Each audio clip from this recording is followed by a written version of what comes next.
Yeah. Jadi di Indonesia ini enak sekali, Pak. Seorang laki-laki mau nikah modalnya seperangkat alat sholat. Setelah nikah makan di rumah mertua, tempat di rumah mertua. Nah, itu kalau di dunia, di daerah Arab, mau di Saudi, di Mesir, di mana, itu nggak akan terjadi itu, Pak. Ya, orang nikah memang sudah siap, ya. Memang sudah siap segalanya sesuai dengan kemampuannya.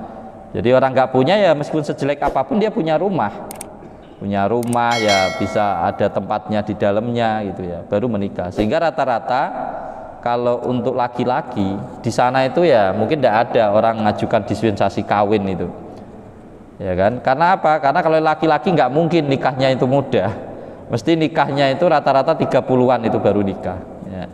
Jadi 3 bulan itu rata, kecuali memang dia anak orang kaya banget, dia sudah punya usaha dan sebagainya. Tapi kalau yang orang biasa-biasa saja, ya kan. Tapi orang kaya juga sama, karena nanti rata-rata, mohon maaf, karena sekufu itu penting, yang dipersunting juga sama, sehingga biayanya pun tetap sama besarnya.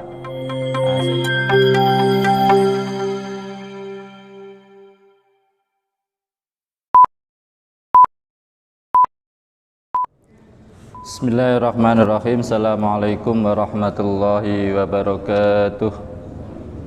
Innal hamdalillah nahmaduhu wa nasta'inu wa nastaghfiruh wa na'udzu billahi min shururi anfusina wa min sayyiati a'malina may yahdihillahu fala mudilla lahu wa may yudlil fala hadiyalah. Asyhadu an la ilaha illallah wahdahu la syarika lahu wa asyhadu anna Muhammadan abduhu wa rasuluhu la nabiyya wa la rasula ba'dah.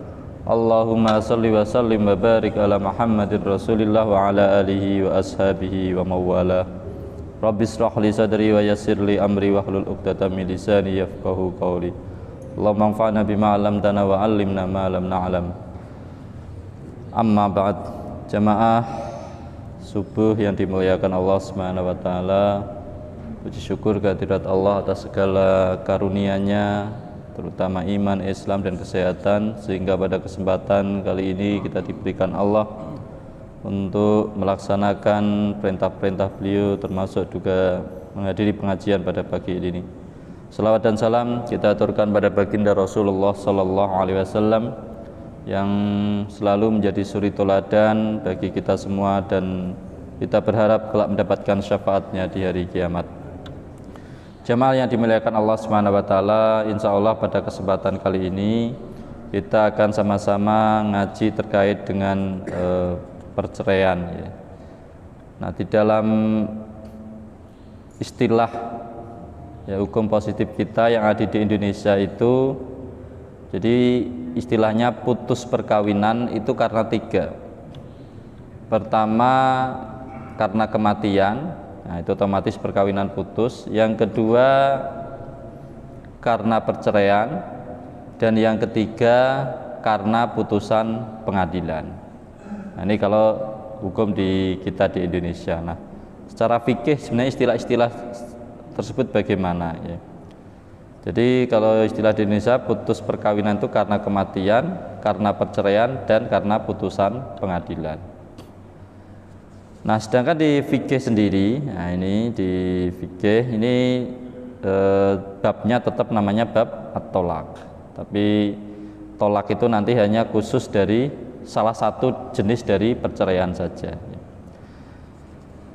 Fi ma'na inhilaliz zawaz wa anwa'il furaq az-zawjiyah. Jadi perceraian atau berbagai macamnya itu. Nah, inhilaluz zawaz wa inha'uhu bi ikhtiyariz zawj aw bi hukmil qadhi. Jadi intinya perceraian itu bisa karena kemauan suami, bisa karena atas putusan hakim atau putusan pengadilan.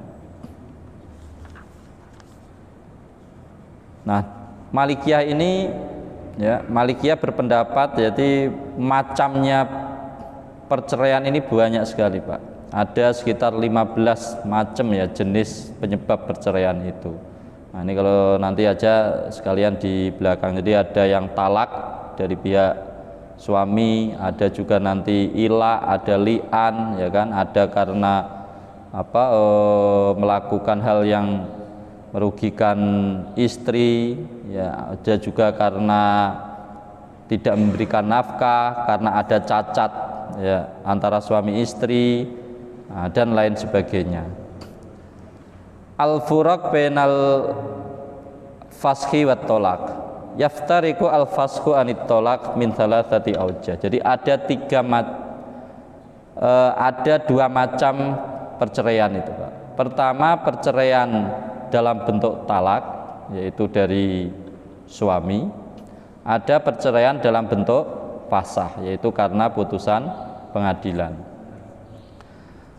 Nah, ini dua hal ini ya, talak dan fasah ini secara umumnya, nah itu bisa dilihat dari tiga hal. Yang pertama dari hakikatnya, hakikatu kulli minhuma.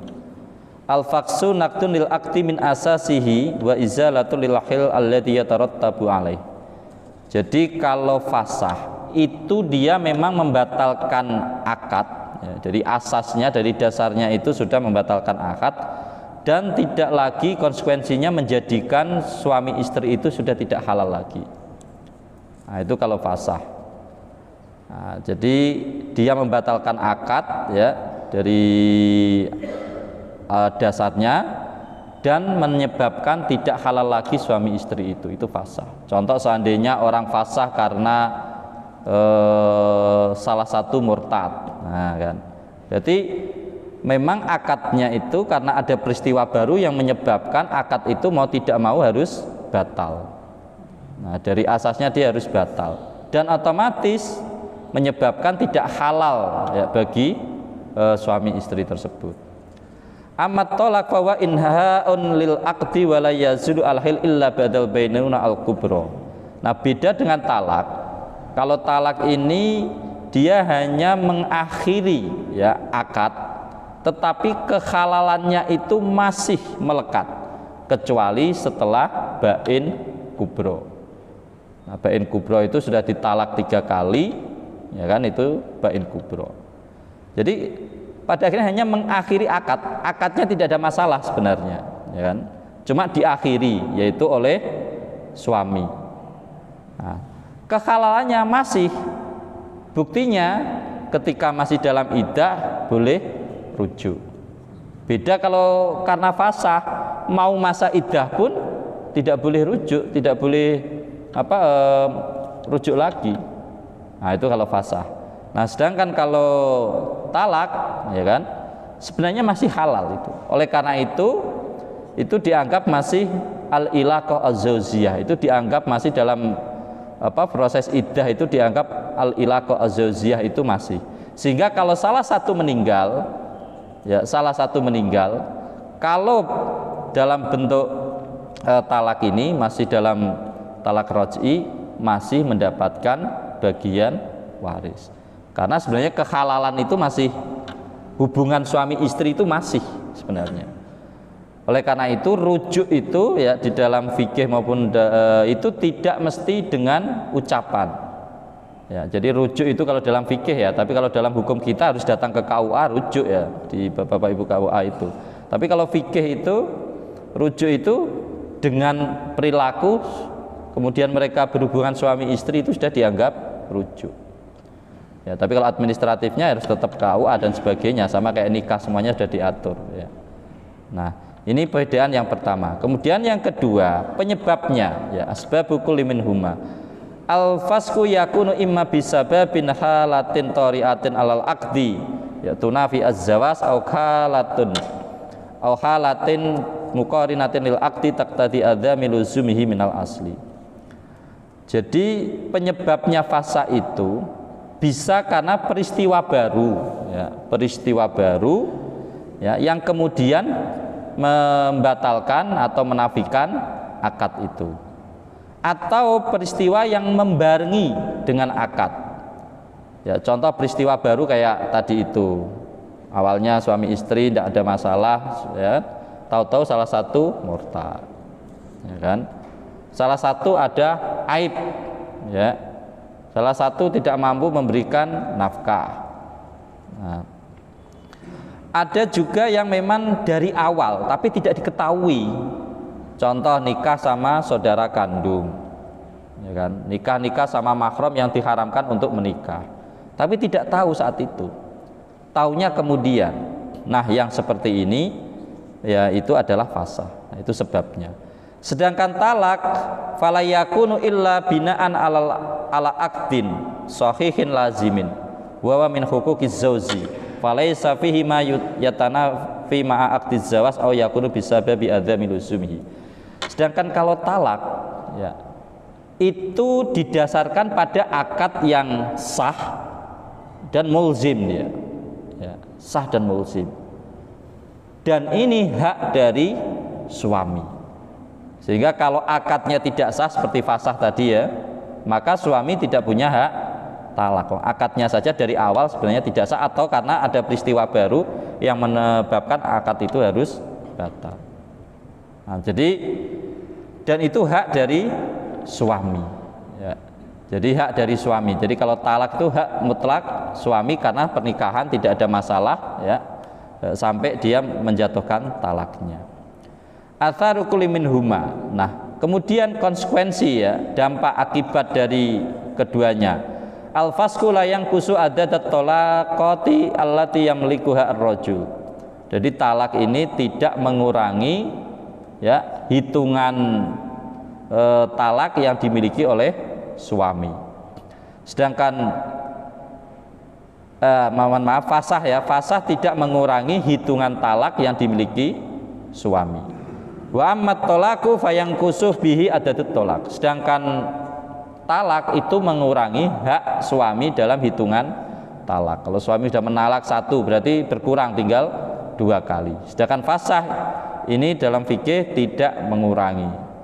Nah, tetapi dalam prakteknya Bapak dan Ibu, fasah itu dilihat ya.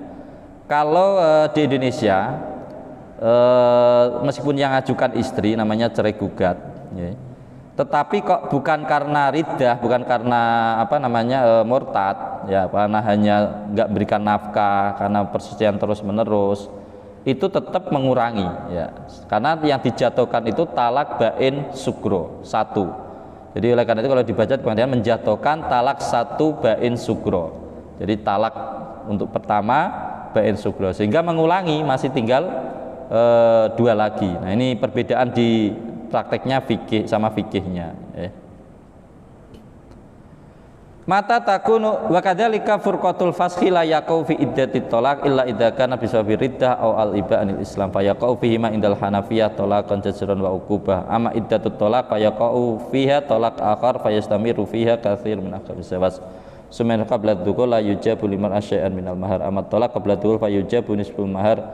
Nah, salah satunya juga bahwa fasah ini ya, jika dilakukan sebelum dukhul ya, sebelum melakukan hubungan suami istri, nah ini tidak mewajibkan adanya mahar ya dari suami kepada istrinya. Sedangkan talak meskipun qabla dukhul, nah ini masih ya setengah dari mahar ya, kalau andainya maharnya belum dibayar sebelumnya. Nah, ini jika mahar itu memang disebutkan ya, disebutkan ketika akad. Mata takun al-furqah fasqan wa mata takunu tolakon. Nah, kapan perceraian itu karena fasah dan kapan perceraian itu karena talak? Nah, ini para ulama beda pendapat. Yara al-Hanafiyah anal furqah takunu fasqan fima ya'ti. Jadi perceraian itu karena fasah menurut Hanafiyah itu yang pertama tafriqul qaldi baina zaujain bi sabab ibaiz zauja al-islam badama aslama az-zawjuha al-musyrik al-majusi. Yang pertama karena perceraian yang dijatuhkan oleh pengadilan, karena salah satu karena keengganan istri untuk masuk Islam setelah suaminya masuk Islam, padahal sebelumnya suaminya non muslim. Jadi sama-sama ini non muslim, tahu-tahu suaminya masuk Islam. Jadi sama-sama non muslim nih, tahu-tahu suaminya masuk Islam. Nah, itu ya, seandainya istrinya tidak mau ikut masuk Islam, maka ya suami itu bisa mengajukan kepada pengadilan. Meskipun zaman dulu ya tetap melalui qadhi. ya ke pengadilan, sehingga kalau diputus ini namanya fasah meskipun yang ajukan suami. Karena apa? Karena terkait bahwa istri itu riddah, ya, karena istri tidak mau masuk Islam, ya. Nah, ketika seseorang sama-sama non muslim, kan sering mungkin di Indonesia banyak kita jumpai, terus kemudian dua-duanya masuk Islam, apakah perlu nikah baru? Tidak perlu, ya, jadi tidak perlu nikah baru, ya. Cuma yang repot itu nanti di administrasinya. Nah, ini mungkin bapak-bapak yang dari KUA, jadi administrasinya yang repot. Nah, ini gimana? Nah, itu banyak terjadi, ya kan, mengajukan isbat nikah itu, Pak. Nah, isbat nikah ini juga jadi perbedaan juga di kami. Isbat, nikahnya aja nggak Islam, diisbatkan gimana? Apa kita menilai rukun-rukunnya? Tidak mungkin. Nah, ini akhirnya berbeda. Akhirnya yang dilihat adalah keislamannya. Yang penting sudah merayakan Islam, ya sudah, kita sahkan. Kita tidak menilai perkawinannya, karena perkawinan ya sudah sah, ya. Kalau secara norma tidak ada masalah, karena perkawinan yang sah di Indonesia ini perkawinan yang dilakukan menurut agamanya masing-masing. Ketika sudah dicatatkan di catatan sipil, maka sudah sah. Nah, ketika orang itu kemudian masuk Islam, nah itu secara hukum, karena zaman Nabi banyak saat itu, ya, itu tidak perlu dinikahkan lagi. Jadi dia tetap sah pernikahannya menurut Islam. Nah, tapi secara administratif ini yang agak susah. Nah, ini Bapak KUA itu biasanya gimana? Mungkin biasanya beda-beda juga itu pengalaman kami antara KUA satu dengan KUA yang lain itu. Nah, ini juga yang jelas itu secara norma, baik secara norma di Indonesia sebenarnya maupun norma secara fikih itu tidak perlu nikah lagi. Nah, cuma terkait dengan proses administrasinya ini memang yang akhirnya, ya, karena ini tidak banyak lah katakanlah, itu yang agak ada proses perbedaan, ya, persepsi terhadap ini. Tapi ada yang jelas pernah kita lakukan pengalaman, ngajukan ke pengadilan, kemudian kita sahkan. Dari kita sahkan kemudian datang ke KUA untuk dikeluarkan buku nikah yang secara Islam, karena dia punya bukti nikah, tapi ketika dengan catatan sipil, belum dengan KUA.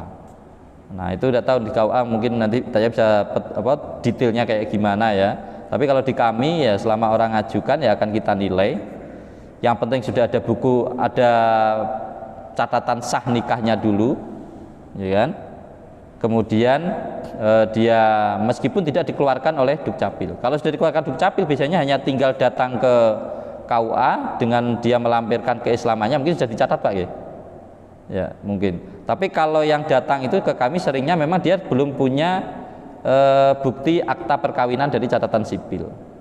Nah, itu dia datang kemudian minta diisbatkan seperti kayak isbat orang muslim itu. Cuma nanti cara penilaiannya kita beda, bukan karena syarat rukun pernikahannya dulu jelas secara non muslim, tetapi proses masuknya Islam ini sudah benar atau tidak, dan pernikahan tersebut memang menurut agamanya dulu sudah sesuai atau belum.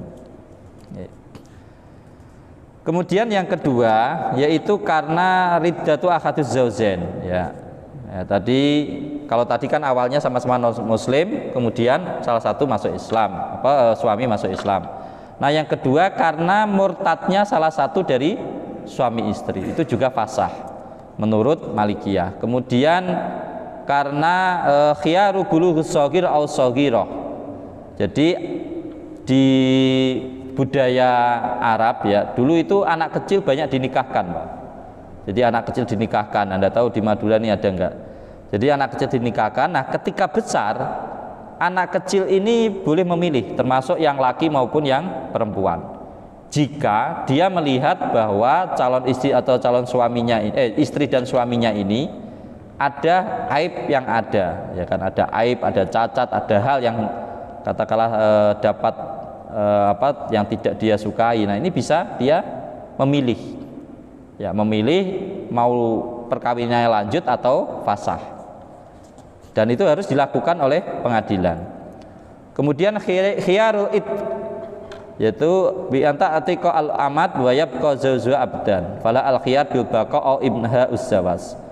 Seorang amat, ya, seorang budak perempuan yang merdeka, Nah, sedangkan suaminya masih dalam keadaan budak, ini zaman dulu, sekarang tidak ada. Nah, itu dia bisa memilih mau meneruskan perkawinan atau dia fasah ya melalui pengadilan untuk tidak meneruskan perkawinan.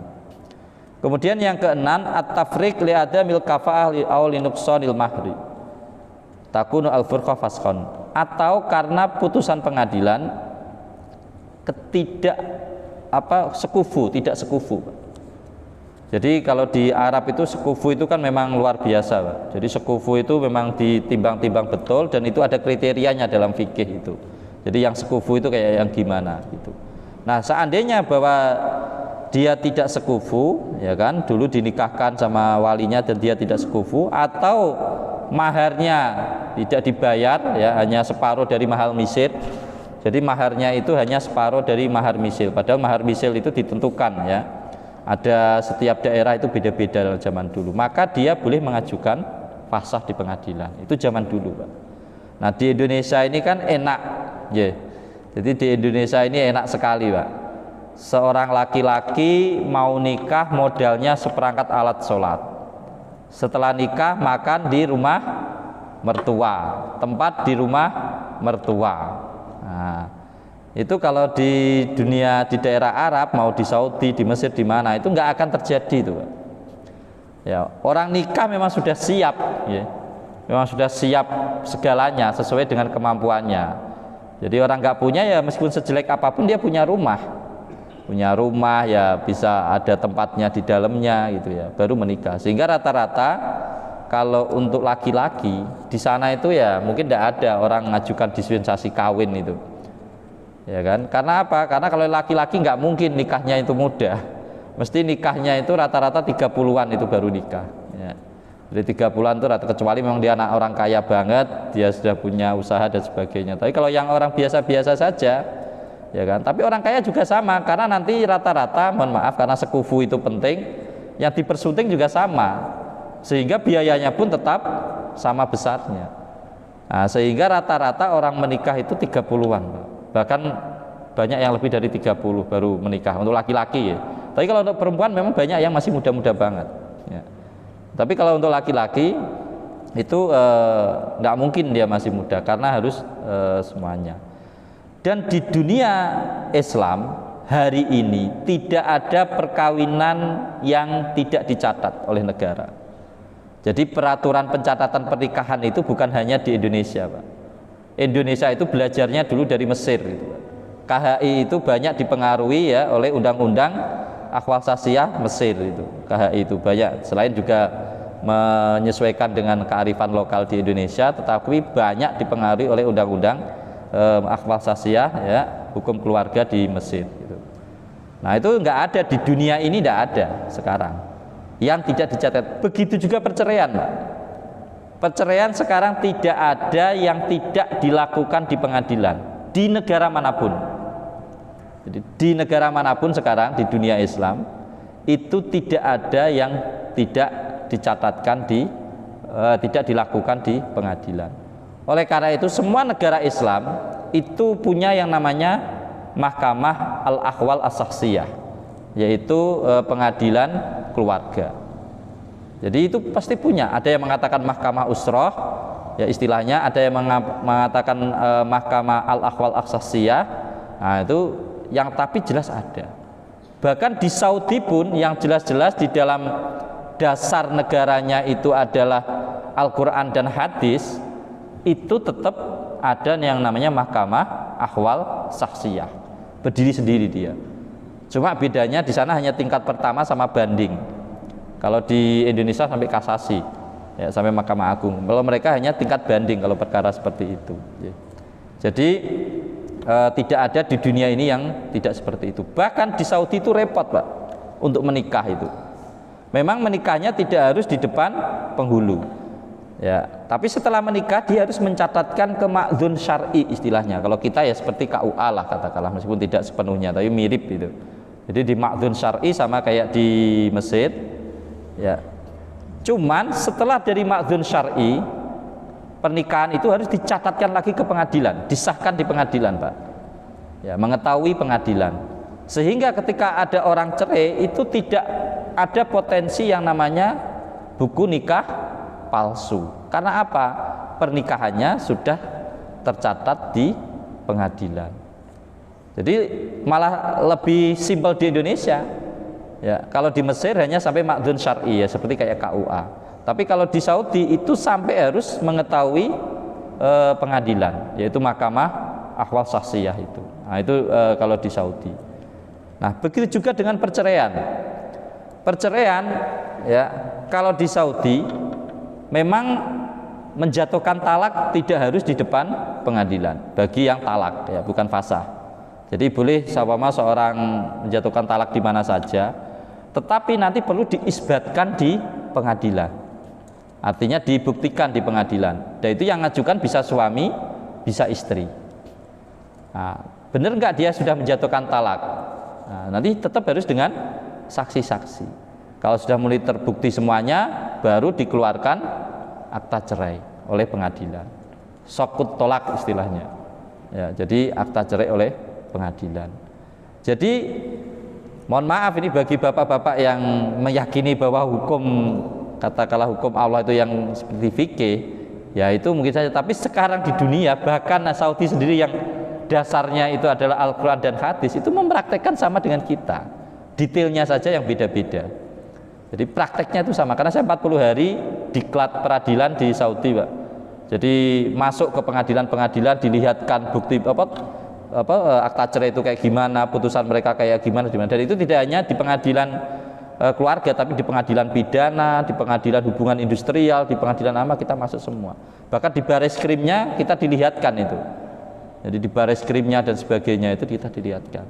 Jadi hampir mirip lah dengan di kita meskipun. Jadi hampir mirip, hanya beda di hukumnya saja. Bahkan kalau di Saudi, termasuk juga di negara Timur Tengah yang lain, negara Teluk, kalau orang datang terkait hukum keluarga, mau waris, mau cerai ya, itu kan ditanya, akan ditanya ininya apa, madhabnya. Nah, madhabnya apa? Kalau madhabnya Syafi'i, maka dia gunakan oleh pengadilan itu dengan hukum Syafi'i, jadi dengan madhab Syafi'i. Nah, kalau dia Maliki dengan Maliki. Cuma kalau di Saudi itu kebanyakan Hambali. Nah, tapi ada sebagian yang nggak Hambali, tetap dia ikuti. Makanya ketika kita ketemu dengan hakim-hakim sana, mereka mesti tanya bagaimana cara mengadili, sesuai madhab atau bagaimana. Kalau di Indonesia nggak ada madhab sudah, yaitu adanya KHI yang sudah disepakati oleh para ulama seluruh Indonesia itu. Nah, jadi kalau mereka dengan madhab Syafi'i, Hambali. Nah, jadi dengan madhab mereka kalau ketika mengadili tentang hukum keluarga. Jadi bedanya kalau di Saudi ya, untuk poligami itu nggak perlu izin istri itu, Pak. Jadi nggak perlu izin istri. Jadi orang nikah, sudah nikah tinggal dicatatkan ya. Nah, tapi hak-hak suami dan istri ketika dicatatkan itu akan dirinci. Ya, akan dirinci, termasuk juga di Mesir. Akan dirinci juga. Hak-haknya sudah dipenuhi belum kepada istri, kepada anak-anak yang pertama dan sebagainya. Ya kan? Jadi tetap setelah itu administrasinya tetap ditertibkan. Tetapi tidak perlu izin istri. Nah, bahkan di Mesir ketika Sisi berkuasa ya tahun 2021 itu, Pak, dia menginginkan seperti Indonesia malah. Jadi orang poligami bukan hanya atas izin istri tapi izin pengadilan. Tapi tidak disetujui oleh para ulama Al-Azhar. Jadi tidak disetujui oleh ulama Al-Azhar akhirnya. Dan juga harus ditetapkan harta bersama. Padahal sebelumnya tidak mengenal itu di daerah Timur Tengah harta bersama. Jadi al-amlak, al-mustarokah itu tidak dikenal itu. Tapi itu hanya usulan, tetapi belum diterapkan, masih ditolak oleh para ulama. Artinya bahwa semua di dunia ini, di negara manapun, perkawinan dan perceraian itu adalah diatur dan dicatat. Ya, demi apa? Kemaslahatan, ketertiban umum. Ya, itu administratif, tapi diberikan. Oleh karena itu, pemahaman yang mengatakan tidak perlu dicatat dan macam itu hukum Islam dan sebagainya itu ketidaktahuan ya perkembangan dunia. Jadi taunya hanya ada di fikih saja, tetapi tidak tahu perkembangan dunia yang begitu cepatnya. Padahal di sana ulama-ulama besar semua, Pak. Ya kan? Di Al-Azhar ada Syekhul Azhar, kurang apanya. Di Saudi ada mufti ya, Syekh Abdul Aziz Al-Syekh. Nah, itu kurang apanya? Ya, tapi tetap ya itu karena kemaslahatan. Nah, ini perkembangan di dunia internasional. Bahkan di Saudi baru setahun 2 tahun ini ya kan, talak itu kedua-duanya harus hadir. Jadi talak bahkan fasah itu kedua-duanya harus hadir. Kalau dia tidak hadir akan dijemput paksa. Ya. Padahal kalau sebelumnya tidak, sama kayak di Indonesia ada yang namanya first take, artinya salah satu pihak tidak hadir. Nah, itu masih bisa dijatuhkan karena dianggap kalau nggak hadir ya dianggap mengakui gitu kan.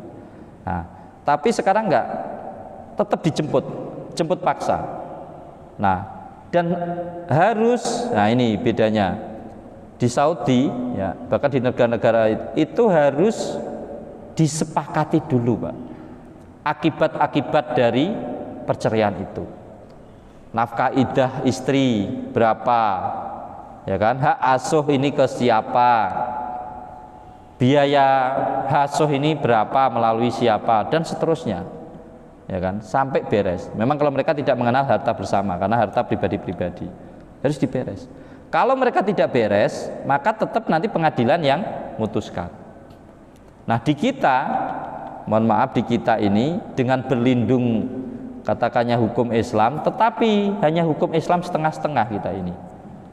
Laki-laki di Indonesia tuh Pak, menurut data statistik ya, itu tidak lebih dari 5% yang diputuskan dalam putusan itu memberikan hak kepada anak dan istri.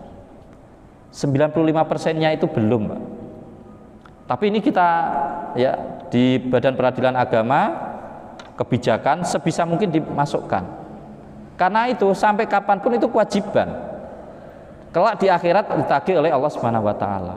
Tapi sayangnya di kita itu kalau pas ngomong tadi itu ngomong hukum Islam. Ya, kalau nikah nggak dicatat, hukum Islam kan nggak ada, itu harus dicatat dan sebagainya. Perceraian boleh cerai sendiri dan sebagainya. Itu nggak ada Pak. Dari dulu itu ya hanya talak yang tidak di pengadilan. Ya, zaman dulu pun. Yang lain tetap harus di pengadilan. Fasah harus tetap di pengadilan. Tapi kemudian negara hadir ya di semuanya. Nah itu hak-hak suami istri harus beres dulu. Kalau tidak dikeluarkan, sokut tolaknya itu, akta cerainya itu nggak dikeluarkan oleh pengadilan. Harus disepakati dulu. Kalau tidak sepakat, pengadilan yang memutuskan. Nah di kita juga sama Pak, ada namanya mediasi. Ya, silakan disepakati. Kalau tidak, ya nanti pengadilan. Nah, cuman sayangnya di kita sudah dihukum dengan pengadilan pun jarang yang membayar itu. Jarang yang membayar.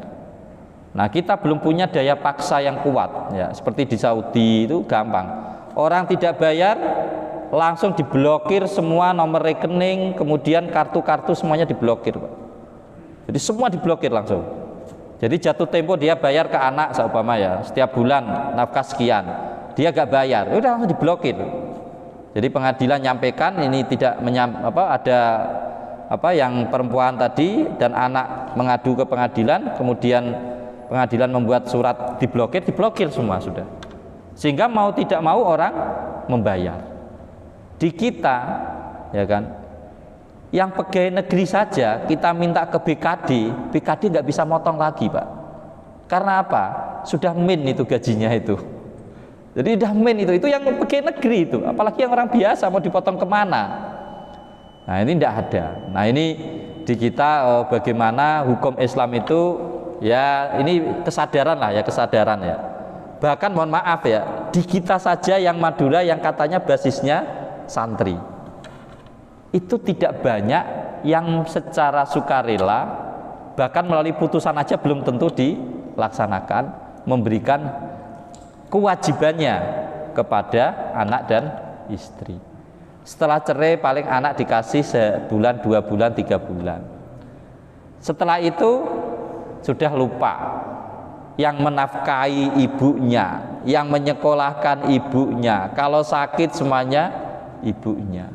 Itu dolimnya luar biasa itu Pak. Kewajiban besar sebegitunya tidak dilakukan. Dan itu sayangnya mayoritas Pak. Data statistik itu mayoritasnya banget, ya kan? 90% bayangkan. 90% lebih. Nah itu bayangkan itu Pak dan Ibu. Jadi di kita, tapi ini kita sosialisasikan semuanya ya, biar paham bahwa orang cerai itu hak saudara, tetapi ada kewajiban-kewajiban yang harus dilaksanakan. Menelantarkan anak, ya kan, itu luar biasa. Sekarang ini 2021 Pak, perceraian itu 447.000 se-Indonesia. Di Mesir itu 2021 254.000. Mesir sekitar 100 juta lebih sedikit penduduknya. Kita 270-an penduduknya. Di Saudi itu penduduknya 34 juta. Nah itu perceraian 2021 di Saudi sekitar 60 ribuan. Jadi memang tinggi Pak 2021 itu. Di semua negara tinggi ya. Dan kebanyakan al-iksar fin nafaqah. Jadi kesulitan dalam memberikan nafkah karena memang ekonomi resesi dunia. Nah itu. Jadi sama 50-50 447.000 dengan penduduk 270-an. Dengan 254.000 penduduk 100-an. Jadi kita lebih sedikit rendah daripada Mesir. Ya, di Saudi 34 juta, perceraian sekitar 60.000 2021. 2020 itu di Saudi 50-an. Ya, itu sudah 60-an lebih di Saudi. Artinya melonjak semuanya. Nah, jadi semuanya tercatat, semuanya tidak ada dan itu harus dilaksanakan. Di Mesir beda Pak caranya. Orang nggak bayar nafkah, pengadilan maka dipenjara. Jadi dipenjara. Nah, di kita sebenarnya sudah ada dulu RUU-nya itu kita inikan, tapi banyak ditolak oleh tokoh-tokoh agama dan sebagainya ya, dan ya mungkin waktunya belum tepat ya. Artinya bahwa pemenuhan atau pelaksanaan terhadap kewajiban-kewajiban kita sebagai seorang muslim ya dalam menegakkan hukum Islam untuk diri kita sendiri saja ya, di kita ini masih lemah. Nah oleh karena itu ini penting, paling enggak dia disampaikanlah kanan kiri yang punya saudara cerai dan sebagainya, diingat itu anakmu ya kan, kewajiban ya kan, karena anak tetap aja makan butuh uang, gak mungkin bisa yang lain ya kan? Harus diingat betul bahwa anak yang paling korban besar itu adalah anak. Dan istri-istri kadang kita sampaikan bahwa punya hak ABC, punya nafkah, iddah, mut'ah dan sebagainya, tapi mereka nggak mau Pak, sebagian besar itu nggak mau meskipun sudah kita sampaikan haknya, nggak mau menggunakan itu. Kenapa Pak? Yang kemarin aja bertahun-tahun kita serumah nggak dikasih nafkah, apalagi kita sudah pisah, tidak mungkin lagi Pak dikasih. Rata-rata begitu sudah. Pak, kita itu tidak mau repot-repot. Yang penting cerai, saya bebas dari suami saya itu sudah plong saya katanya. Tidak usah mikir yang lain-lain. Nah, itu bagaimana dolimnya kita ya, terutama nih karena sama-sama laki-laki semua. Ya di sini, nah ini paling tidak menjadi pengingat kita semua ya. Diri kita pribadi-pribadi lah ya kan. Jadi kita pribadi-pribadi pengingat bahwa kewajiban-kewajiban itu seandainya bahwa talak dalam Islam itu memang solusi terakhir, tetapi penuhilah hak-hak itu. Saya kira cukup sekian karena nanti kita teruskan pada kesempatan yang akan datang. Wallahu a'lam bishawab. Billahi taufiq wal hidayah. Assalamualaikum warahmatullahi wabarakatuh.